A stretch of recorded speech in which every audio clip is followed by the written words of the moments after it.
My brother changed the locks on our mom's house during her funeral and moved in claiming it as his right. I found out the will said otherwise, took legal action, and carried out mom's final wish.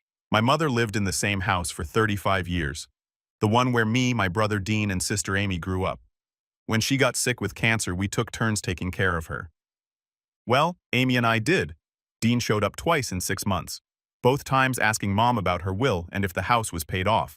Mom would change the subject and he'd leave angry.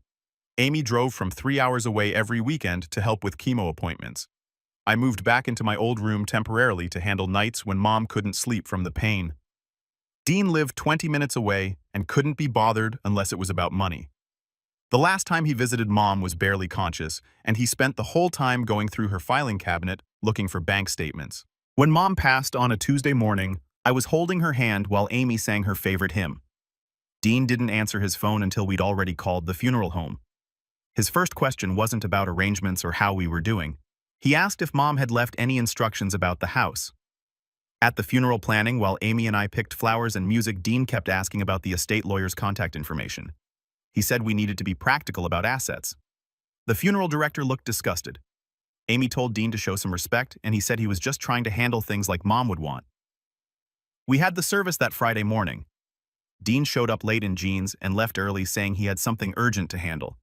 Amy gave a beautiful eulogy about Mom's kindness. I read her favorite poem. Dean sat in the back texting. We thought he was just being his usual selfish self. After the burial, everyone went to Amy's house for the reception since she'd coordinated all the food and Mom's friends knew the address. Dean said he couldn't make it. Something about a work emergency.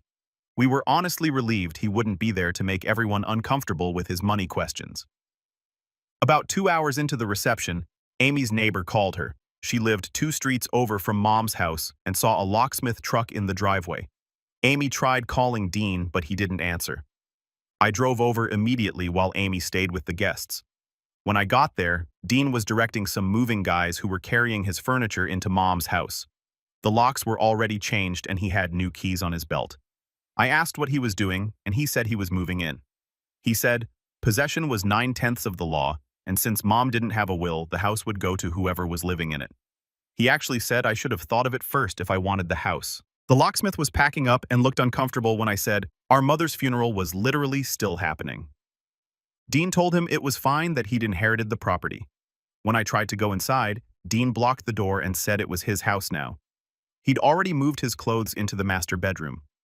Mom's bed wasn't even cold, and he'd thrown her quilts in the hallway. Her medications were swept into a garbage bag by the door. Her photos were stacked on the floor so he could hang his flat-screen TV. He'd clearly researched this. He'd planned it while Mom was dying. That night, Amy and I went to Mom's lawyer, even though it was after hours. We'd called him urgently, and he met us at his office. We explained what Dean did and asked about the estate process. The lawyer started laughing. Not a mean laugh, but like he couldn't believe what he was hearing. He asked if Dean really thought Mom didn't have a will. We said Dean had been asking about it for months and Mom always changed the subject. The lawyer pulled out Mom's file. She'd updated her will a year ago when she got diagnosed. The house wasn't going to any of us. She'd left it to her church with instructions to sell it and use the money for their homeless shelter program. She'd written a letter explaining that Dean only cared about money so he'd get none. Amy and I were each getting $50,000 from her life insurance, plus all her personal belongings that were already moved to a storage unit she'd secretly rented and given us keys to. Dean got nothing except a note saying she forgave him for being heartless but wouldn't enable it. The lawyer called the church's attorney that evening. By Monday morning, Dean was served with eviction papers. Then the church discovered something in the house after the eviction. Clayton called my cell around 7 on Monday evening. I was heating up leftovers from the funeral reception when his name popped up on my screen. He asked if Amy and I could come to his office first thing Tuesday morning because the church's property inspector found something during the post-eviction walkthrough. His voice had this weird mix of amusement and disgust that made my stomach twist. He wouldn't tell me details over the phone, but said we needed to see this ourselves. I called Amy right after, and she agreed to drive down that night so we could go together in the morning. Neither of us slept much wondering what they'd found. We pulled into Clayton's parking lot at 7:55 Tuesday morning. Mackenzie Barker from the church was already in the conference room when we walked in. She had a thick folder sitting on the table in front of her, and she looked angry in a way that seemed professional, but personal too. Clayton gestured for us to sit down, and Mackenzie opened the folder without any small talk. She spread photos across the conference table in neat rows, like she was laying out evidence for a trial.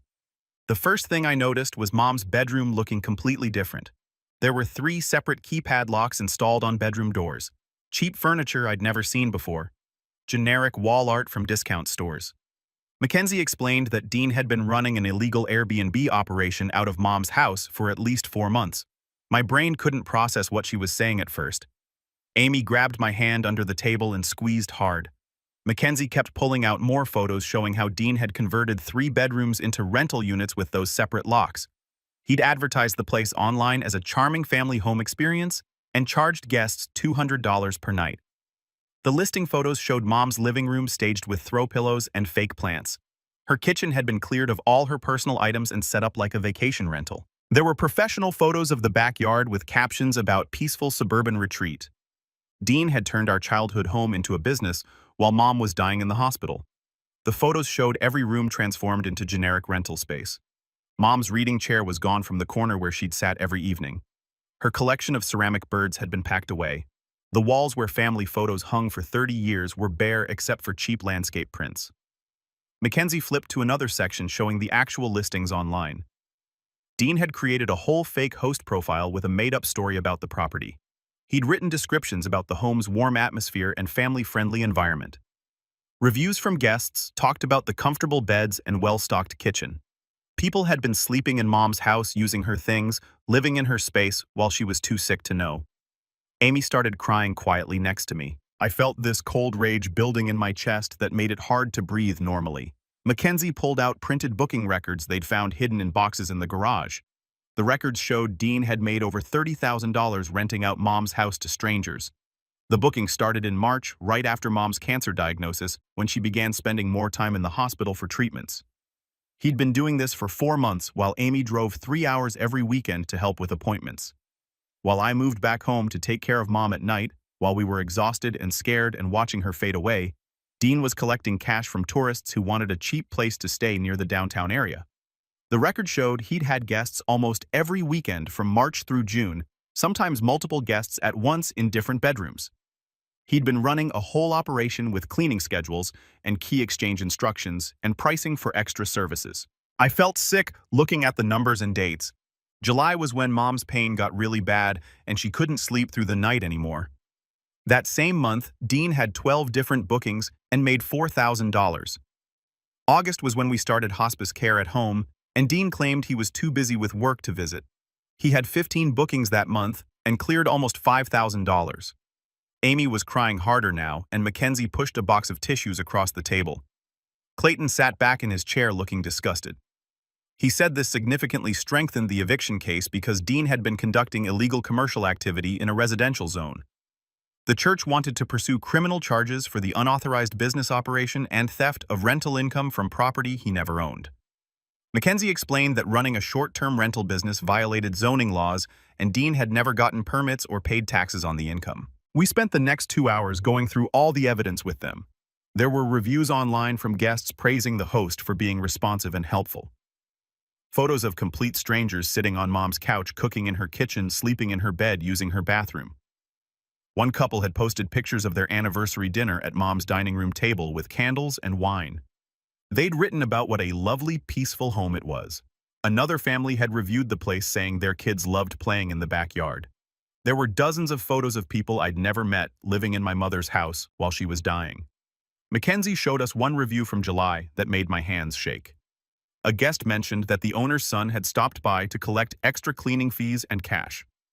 The review praised Dean for being so professional and accommodating.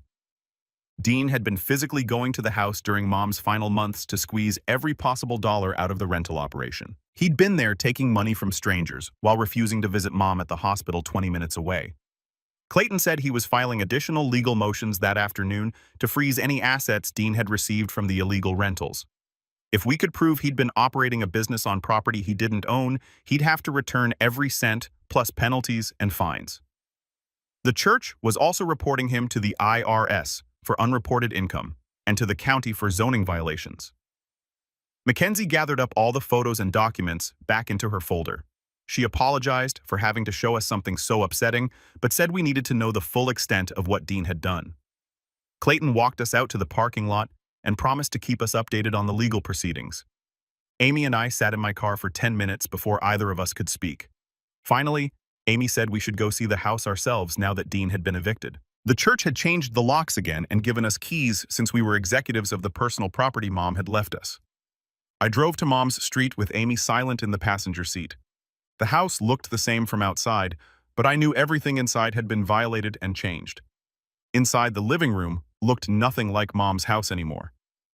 Dean had replaced her soft floral couch with a black leather sectional that took up half the room. Her collection of family photos that used to cover the mantel was gone, replaced by a generic landscape painting, still showing the price sticker. The walls were bare except for nail holes where she'd hung pictures of us growing up. I walked to the corner where her reading chair used to sit, the one with the worn armrest where she'd rest her coffee mug every morning. Empty space now, just carpet indentations showing where furniture used to be. Amy opened the hall closet and found it stuffed with folded sheets and towels, all brand new with tags still attached. Dean had bought everything in bulk for his rental guests. We moved through the kitchen where Mom's ceramic mixing bowls were replaced with cheap plastic containers. Her spice rack was gone. Her cookie jar, shaped like an apple that Dad bought her on their anniversary, was nowhere in sight. Amy started opening drawers and cabinets, finding nothing but basic utensils and plain white dishes. Everything that made this place Mom's home had been erased. The basement stairs creaked the same way they always had. At least Dean hadn't changed that. But downstairs looked like a storage facility. Boxes stacked against walls with labels like linens and kitchen supplies. In the far corner near the water heater, I spotted black garbage bags tied shut. Amy went over and opened the first one. She pulled out Mom's wedding album, the white leather cover stained with something dark. Inside were photos of Mom and Dad on their wedding day, Mom looking so young and happy. The album had been shoved in with old newspapers and what looked like food wrappers. Amy was crying again as she dug deeper into the bag. Dad's military medals from Vietnam were loose at the bottom. The ribbons tangled and torn. His bronze star was scratched like someone had stepped on it. Mom kept these in a special display case in her bedroom. Dean had thrown them away like trash. The second garbage bag held Mom's book collection. She loved old books and spent years finding first editions at estate sales. Her copy of To Kill a Mockingbird, signed by Harper Lee, was bent in half. A first edition Catcher in the Rye had coffee stains on the cover. These books were worth thousands of dollars, and Mom treasured them more than anything except her family. Dean had stuffed them in garbage bags to make room for strangers. We carried the bags upstairs and set them by the front door. The master bedroom made me feel sick. Dean had removed Mom's bed, completely replacing it with a king-size platform bed with gray sheets. Her dresser was gone. Her nightstand was gone. The quilt her mother made her was nowhere in the room. New curtains covered the windows dark blue instead of Mom's yellow ones that let in morning light. On the wall where Mom kept photos of us as kids, Dean had mounted a flat-screen TV. But what caught my eye was a metal lockbox bolted to the wall inside the closet. It had a combination lock and looked new. Amy said she'd check the garage for tools to open it. I stayed in the bedroom looking at how completely Dean had erased our mother from her own space. 5 minutes later, Amy came back with a small key. She said she found it in the garage hanging on a pegboard with a label that said, "Master Bedroom." The key fit the lockbox.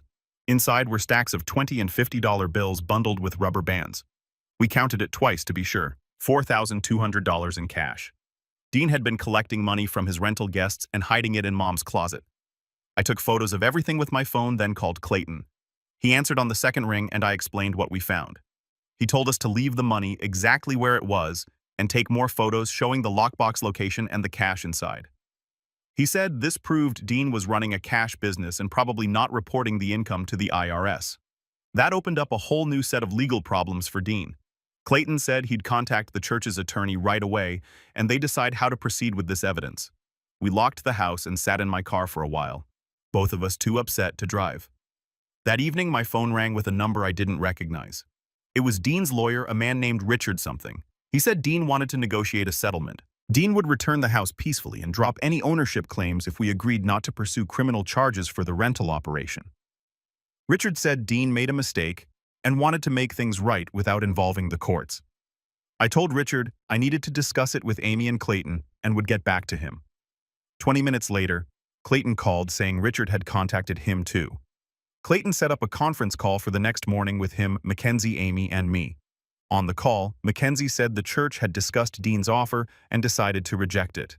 She said Dean's actions were so deliberately harmful during Mom's final months that they wanted to move forward with charges. The church felt strongly that someone who would profit from his dying mother's home while refusing to visit her deserved consequences. Clayton asked what Amy and I wanted to do. I thought about Mom's letter that Clayton had read to us, the one where she said Dean should face consequences for being heartless. Running a business out of her house while she was dying definitely qualified. Amy agreed. We told Clayton and Mackenzie to reject the deal.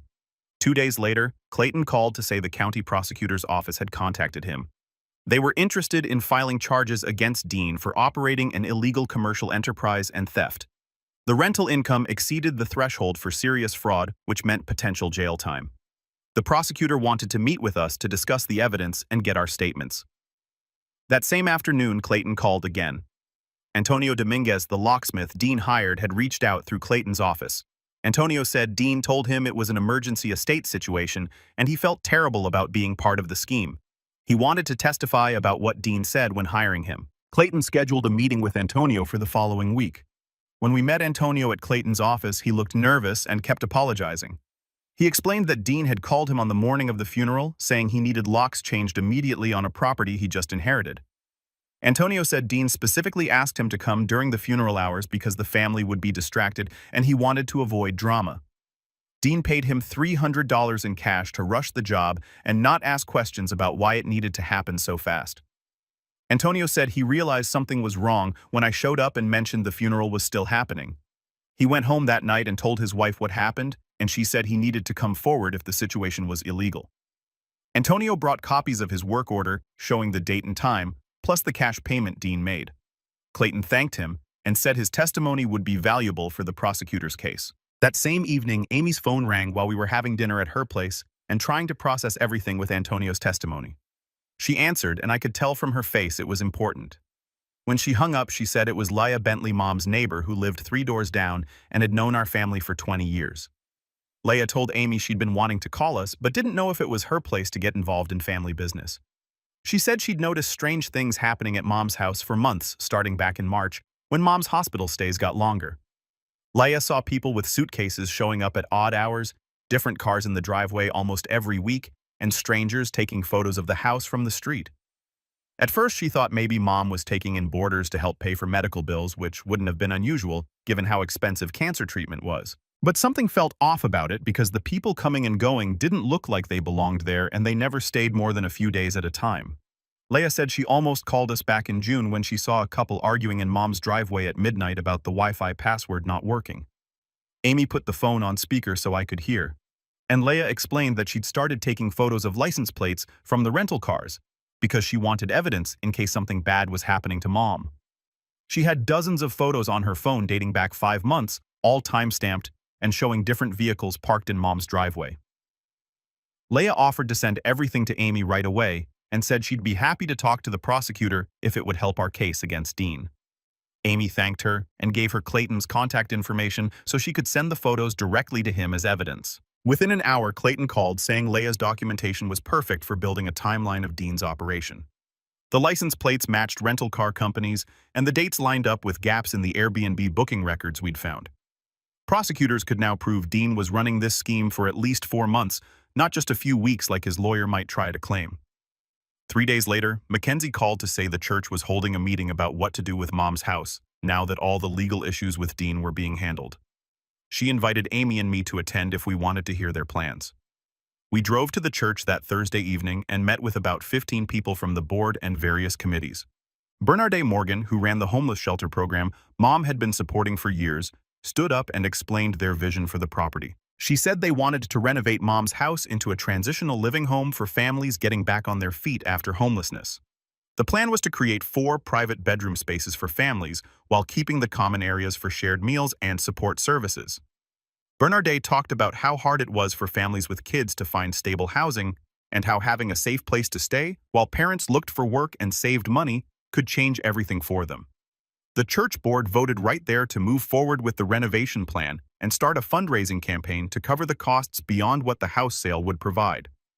After the meeting, Bernardet came over and asked if Amy and I would like to tour the current shelter facility to see the kind of work Mom's donation would be supporting. We agreed and scheduled a visit for the following Saturday. The shelter was in an old converted school building downtown, and when we walked in, the place was busy with families. Bernardet introduced us to several people who were staying there temporarily. We met a single mom named Maria who was working 2 jobs while her kids stayed in the shelter's chilled air program. She told us about losing her apartment after her ex-husband stopped paying child support and how the shelter gave her a safe place to figure things out. Another family, a couple with 3 kids, explained how medical debt from their youngest son's surgery had wiped out their savings and they'd ended up living in their car until the shelter took them in. The dad had just started a new job and they were saving for a security deposit on an apartment. Everyone we met was working hard and just needed some support to get stable again. Watching these families and hearing their stories made me understand exactly why Mom chose to leave her house for this program. These weren't people looking for handouts or trying to take advantage of anyone. They were regular folks who hit hard times and needed help getting back on track. Exactly the kind of people Mom always wanted to support. Driving home from the shelter, I finally understood why Mom planned everything so carefully and kept it secret from Dean. She knew he would try something greedy and selfish when she died. She'd watched him for years only caring about money and never showing up when family needed him. By leaving the house to the church instead of splitting it between us kids, she made sure it would actually help people who needed it instead of funding Dean's lifestyle. Mom could have just divided everything equally and let us fight about it. But she chose to do something meaningful with her biggest asset. She wanted her house to give families a safe place and a second chance not sit empty or get sold off for cash that Dean would waste. The whole plan, from the secret storage unit with our personal items to the specific instructions about the homeless shelter, showed how much thought Mom put into this. She wasn't just writing a will, she was making sure her values lived on after she was gone. 3 weeks after Antonio came forward with his testimony, Clayton called with news that the county prosecutor had officially filed charges against Dean. The charges included multiple counts of fraud for claiming ownership of property that wasn't his, theft for taking rental income from a house he didn't own, operating an illegal business without proper licenses or permits, and tax evasion for not reporting the $30,000 he made from the Airbnb scheme. Clayton explained that the combination of charges meant Dean was facing serious consequences, possibly including jail time if convicted on all counts. The prosecutor was treating this as a major case because of how calculated Dean's actions were and the fact that he did everything during Mom's funeral. The court date was set for 2 months out, which gave prosecutors time to build their case using all the evidence from Antonio Laya, the booking records, and the cash we found hidden in the house. 2 days after the charges were filed, Amy's phone rang with a number she didn't recognize. She answered, and it was Dean's mother-in-law, his wife's mom, calling to ask us to drop the criminal charges. The woman said Dean had 3 young kids who needed their father, and that sending him to jail would destroy the whole family. She tried to make us feel guilty by talking about Dean's children growing up without a dad and how hard it would be for his wife to manage alone. Amy stayed calm and told her that Dean should have thought about his kids before he committed multiple crimes during our mother's funeral. She explained that we didn't force Dean to run an illegal business out of Mom's house or lie about owning the property. Those were choices he made knowing he had a family to support, and now he had to face the results of those choices. The mother-in-law got angry and said we were being cruel and heartless. That family should stick together no matter what. Amy reminded her that Dean didn't stick with his family when Mom was dying and needed help, so he couldn't expect us to protect him now from his own actions. She said we weren't dropping the charges and hung up. The next week, Clayton called with more news about Dean's situation. He said Dean's wife had filed for separation and was moving back to her parents' house with the kids. Clayton heard this through Dean's lawyer during some procedural discussions about the case. Apparently, Dean's wife had no idea about the Airbnb scheme until the charges were filed and everything came out in court documents. Finding out that her husband had been that calculated and dishonest during a family tragedy was the final straw for her. She'd already been upset about Dean's behavior at the funeral and his refusal to help care for Mom during her illness. But learning he'd been running a secret business and planning to steal the house pushed her over the edge. Clayton said the separation would probably help Dean's wife in the long run because it showed she didn't support his actions and wasn't involved in the illegal activity. For Dean, though, it meant losing his family, on top of facing criminal charges. About a week after that, Clayton called again to tell us the IRS had sent Dean a letter requesting full documentation of all his income for the past 3 years. The tax agency wanted bank statements, receipts, and records of every dollar Dean earned or received during that time. Clayton explained this was standard procedure when someone was charged with tax evasion, but it could create huge problems for Dean beyond the criminal case. If Dean couldn't prove he'd reported and paid taxes on the Airbnb income, he'd owe back taxes plus penalties and interest on $30,000. The penalties for unreported income could double or triple what he actually owed. And the IRS didn't care about excuses or hard luck stories. They wanted their money, and they had ways of getting it that went beyond what criminal courts could do. Clayton warned us this could hurt Dean financially for years, even after any jail sentence ended. The IRS could garnish his wages, seize assets, and put liens on any property he tried to buy in the future. That weekend, Amy and I decided it was finally time to properly clean out Mom's house before the church started their renovation work. We had keys from Mackenzie and spent Saturday morning going through every room, carefully looking for family items Dean might have hidden or thrown away. In the garage, I climbed up to check the rafters and found our grandmother's china set wrapped in old blankets and shoved way back in the corner. The dishes had been in our family for 3 generations, and Mom treasured them, but Dean must have hidden them up there to make room for his rental furniture. We carefully brought down all 12 place settings plus the serving pieces, not a single plate broken. In the basement, Amy discovered Dad's photo albums under the stairs behind some boxes of old paint cans. There were 6 albums covering Dad's whole life from childhood through his time in the military until he died when we were teenagers. Mom used to look through these albums when she missed Dad, and finding them dusty and forgotten in the basement made us both angry all over again at how little Dean cared about family history. We loaded everything into Amy's car along with Mom's jewelry box, her recipe collection, and a quilt her mother had made that we found wadded up in the back of a closet. By the end of the weekend, we'd recovered dozens of meaningful family items that Dean had treated like garbage, and we moved it all to the storage unit Mom had prepared for us where it would be safe and respected the way she'd wanted. Bernarday called 2 days later, asking if we could come by the church office to see something. Amy and I drove over that Thursday afternoon and found her waiting with a set of rolled-up papers spread across the conference table. She smiled and started showing us the plans her architect friend had drawn up for converting Mom's house into a transitional living space. The design showed 4 separate bedrooms, each with enough room for a small family to have privacy. There would be a shared kitchen where residents could cook together and learn budgeting skills. The living room would become a common area with space for kids to do homework and families to spend time together. Bernarday explained that each family would have their own bathroom too, giving them dignity and independence while they worked on getting back on their feet. She pointed to where they'd add a small office for caseworkers to meet with residents and help them find jobs or permanent housing.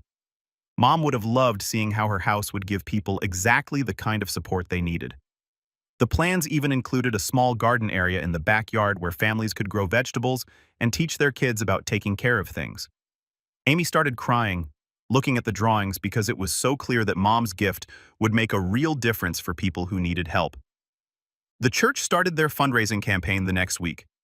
Bernarday put together a presentation about Mom's life and her decision to leave her house for homeless families instead of her own kids. She included the part about Dean's behavior during Mom's illness and how Mom had written that letter explaining why he got nothing. When the church shared Mom's story at Sunday service and posted it on their website, donations started coming in fast. People in the community were moved by Mom's generosity and wanted to support the renovation work.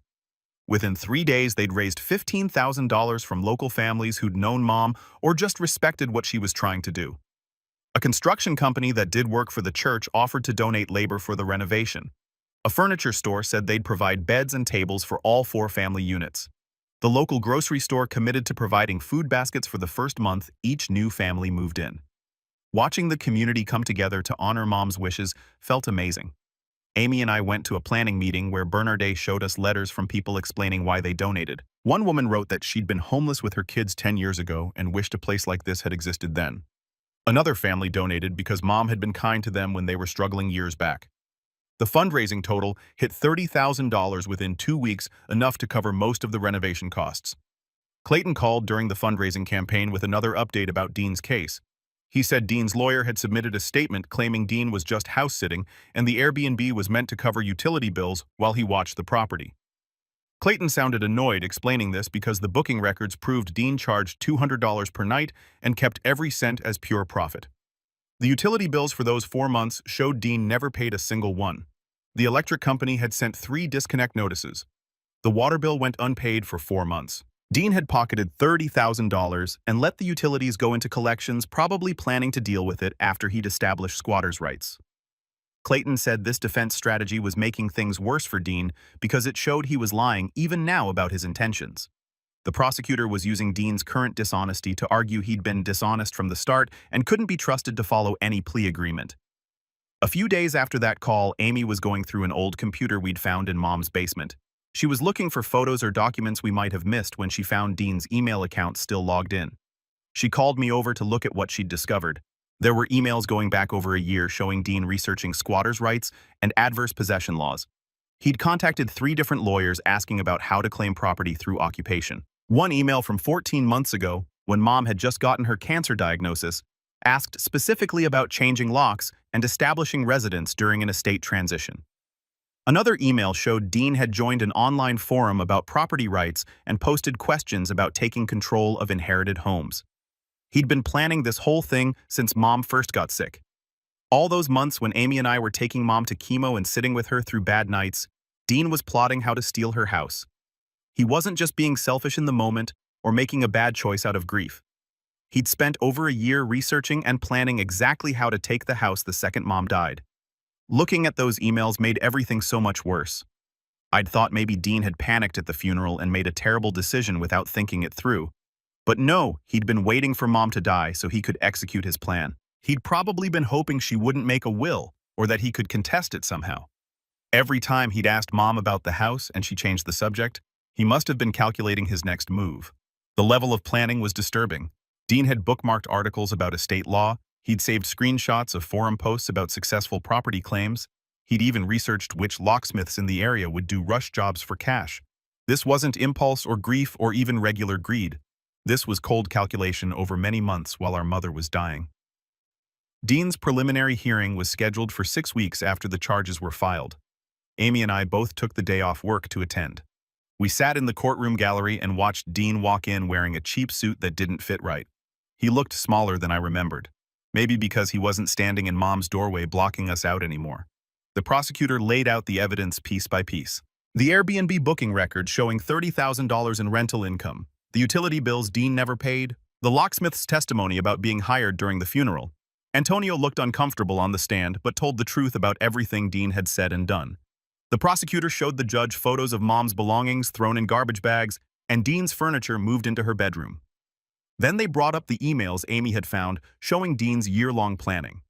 The prosecutor called it premeditated theft and fraud. Dean's lawyer tried to argue his client was just confused about estate law and made mistakes. But when the judge asked why someone confused about the law would research it for over a year before acting, the lawyer didn't have a good answer. Dean's lawyer spent 20 minutes trying to negotiate some kind of plea deal with probation and community service. He argued that Dean had 3 kids and no prior criminal record. He said jail time would hurt Dean's family more than it would help anyone. The prosecutor wasn't having it.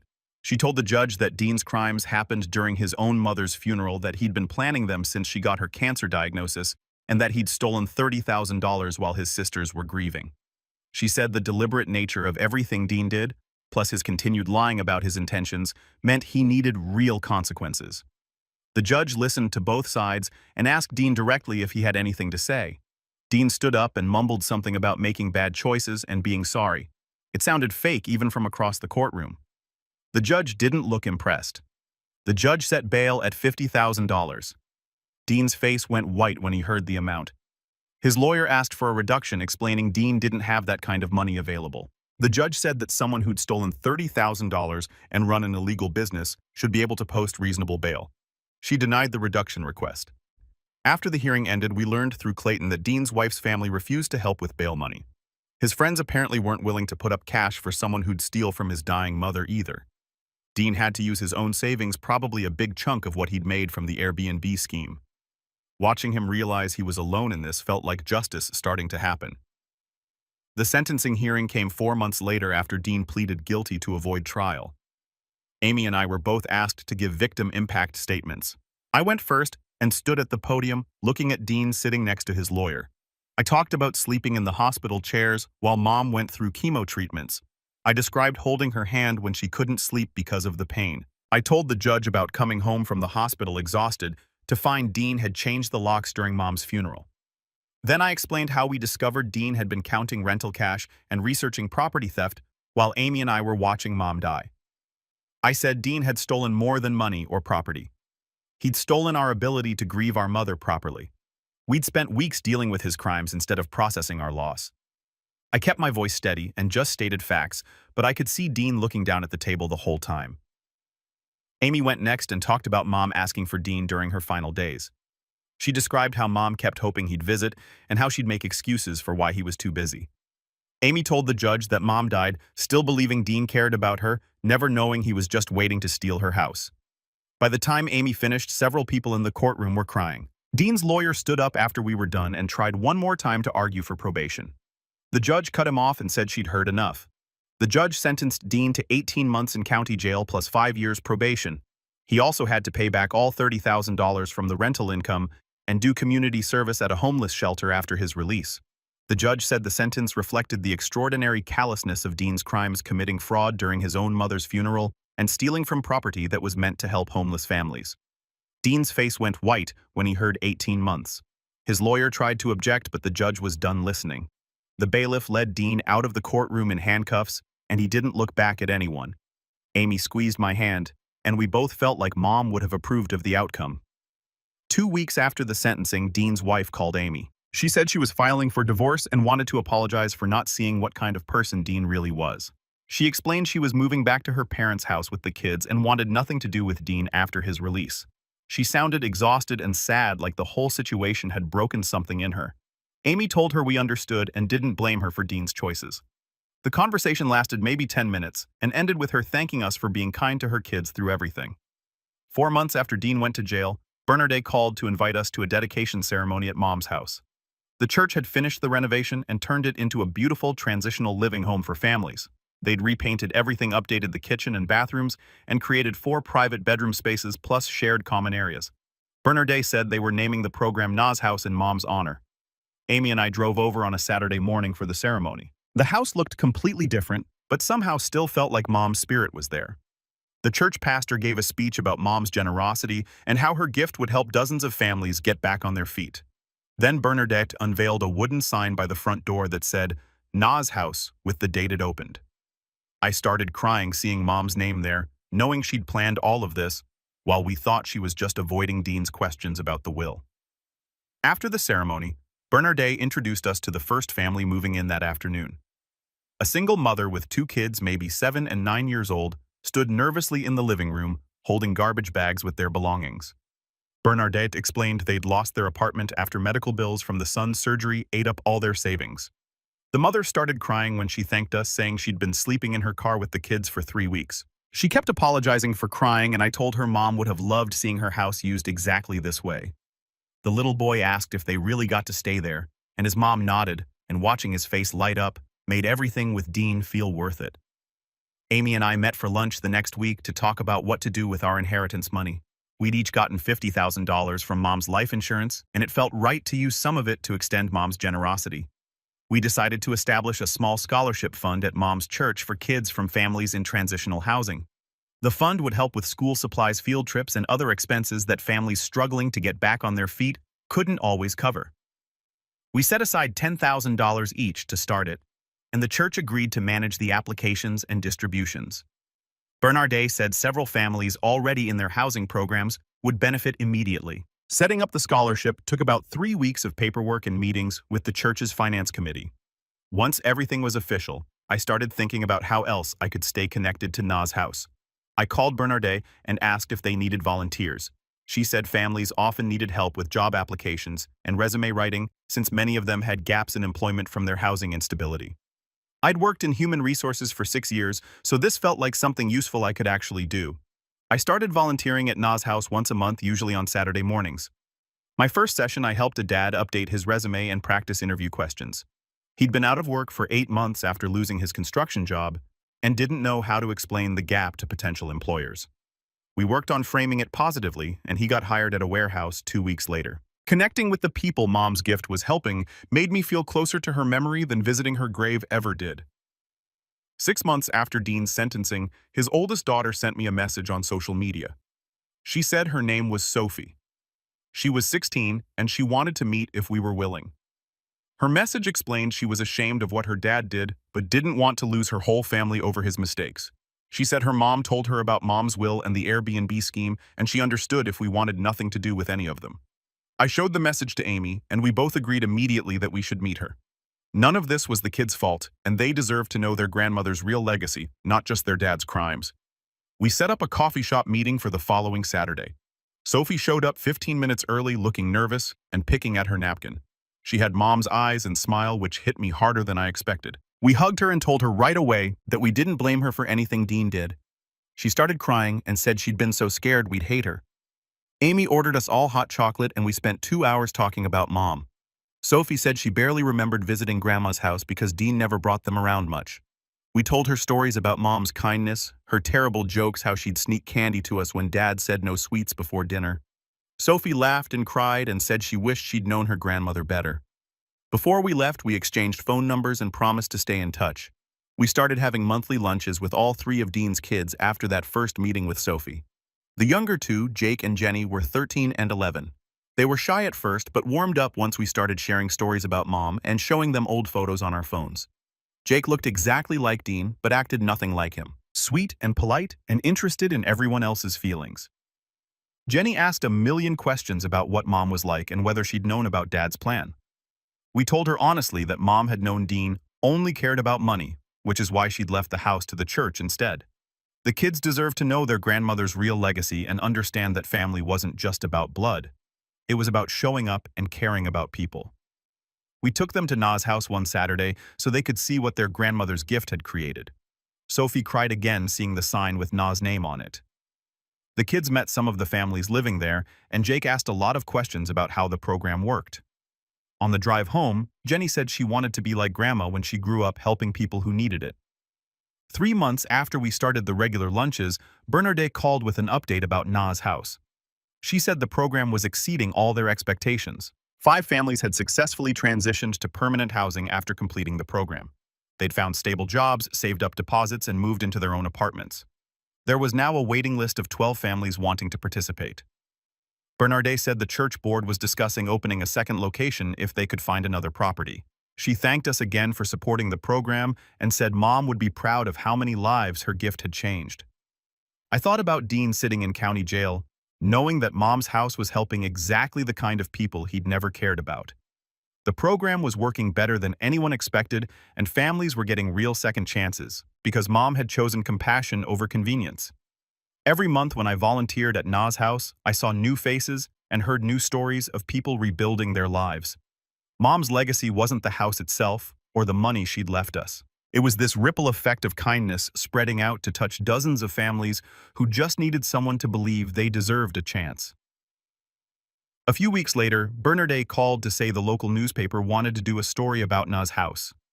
The reporter spent an afternoon interviewing families who'd gone through the program and asked us questions about Mom's decision to leave her home for homeless families instead of her children. The article ran on the front page of the lifestyle section, with photos of the house and quotes from residents about how the program gave them stability when they needed it most. The headline read, "Local woman's final gift creates second chances," and focused on Mom's compassion and careful planning. Reading about Mom's values in print made me cry, but in a good way. The article mentioned Dean's attempt to steal the house during the funeral, which brought new attention to the case and made his actions even more public. 10 months into Dean's sentence, his lawyer contacted Clayton asking if Amy and I would support early release after Dean served 1 year instead of the full 18 months. Clayton forwarded us the request, and we talked about it over coffee at Amy's house. We weren't opposed to Dean getting out a few months early if he'd shown real change, but we also weren't going to actively advocate for it. We told Clayton to let the lawyer know we had no objection to early release, but wouldn't write letters or speak on Dean's behalf. Dean needed to serve his full sentence and prove he'd learned something from the consequences of his actions. Clayton passed along our response, and we didn't hear anything more about it, which meant Dean would stay in county jail for the full 18 months. 3 months before Dean's release date, Amy called me squealing with excitement. Her longtime boyfriend proposed during a weekend trip to the mountains, and she was getting married. We spent hours looking at venues and talking about wedding plans, and Amy decided she wanted to have the ceremony at Mom's church. Having the celebration in the place Mom loved, right near the house, that was now helping people felt meaningful and right. We booked the church for a Saturday afternoon 6 months out and started planning everything. Amy asked me to be her maid of honor and said she wanted to keep the wedding small and focused on family who actually cared about each other. We didn't send Dean an invitation. Around the same time, I started seriously house hunting with my inheritance money. Mom's $50,000 gave me enough for a solid down payment on a small 2-bedroom place about 15 minutes from Amy's house. I found a cute ranch with a fenced yard and made an offer that got accepted within a week. Closing day felt surreal walking into the title company and signing papers that made me a homeowner. Every time I unlocked my own front door after that, I thought about Mom's careful planning and how she made sure Amy and I would be secure. She knew we'd use the money responsibly, while Dean would have just blown it on whatever he wanted. Standing in my own living room, I felt grateful for Mom's wisdom and the stability she'd given us, even after she was gone. Dean served his full 18 months and got released on probation with strict conditions. His first required community service assignment was at the homeless shelter that benefited from Mom's house sale, which seemed perfectly fitting. Bernardet told us Dean showed up for his shifts on time and kept his head down doing whatever tasks they assigned without complaint. He was required to complete 200 hours of service at the shelter, working in the kitchen and helping organize donations. The irony wasn't lost on anyone that Dean was now serving the exact people he'd never cared about in a program funded by the house he'd tried to steal. We heard through Dean's ex-wife's sister that Dean was working at a warehouse doing inventory and living in a small apartment on the other side of the town. His ex-wife had full custody of the kids with a court order, and Dean only got supervised visits twice a month at a family services center. The kids' grandmother supervised the visits because their mom didn't trust Dean alone with them yet.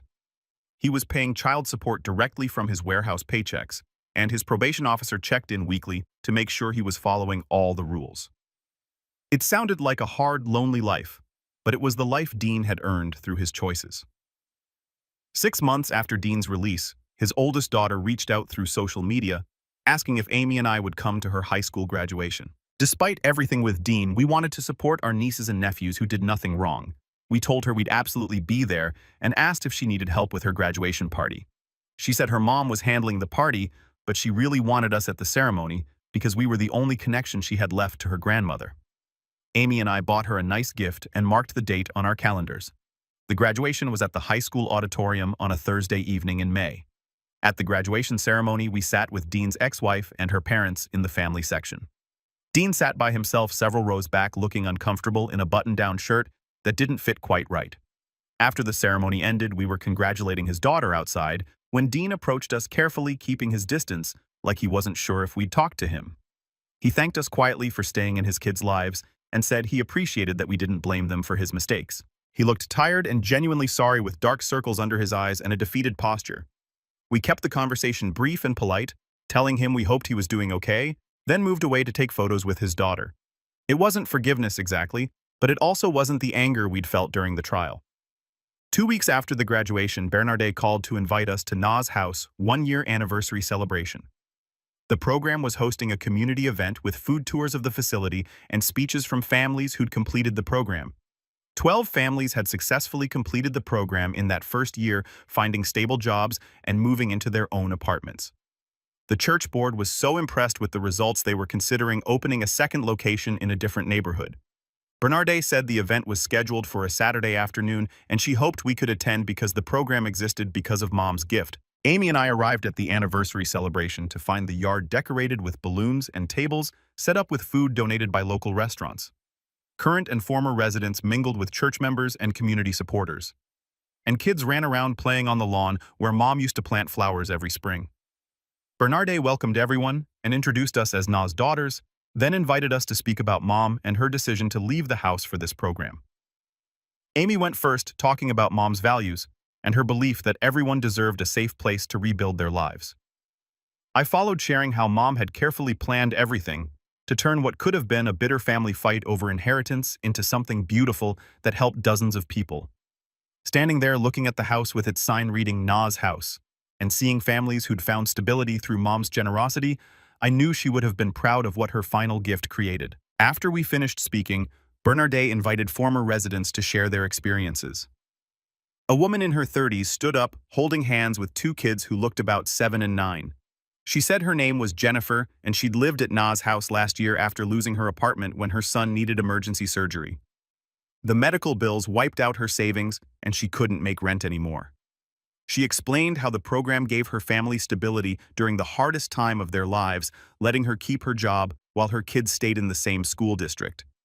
Her voice cracked when she said Na's house meant her children didn't have to sleep in their car or bounce between shelters. 3 other families shared similar stories about finding safety and support when everything fell apart. One man talked about getting back on his feet after his wife died, and he couldn't handle the bills alone. Another woman described escaping an abusive relationship with nowhere to go until Na's house took her in. Listening to their stories, I understood something important. Mom's legacy wasn't the physical house or the money she left behind. It was this ripple effect of kindness she created by choosing compassion over convenience. Dozens of people had better lives because Mom looked past her own family drama and thought about strangers who needed help.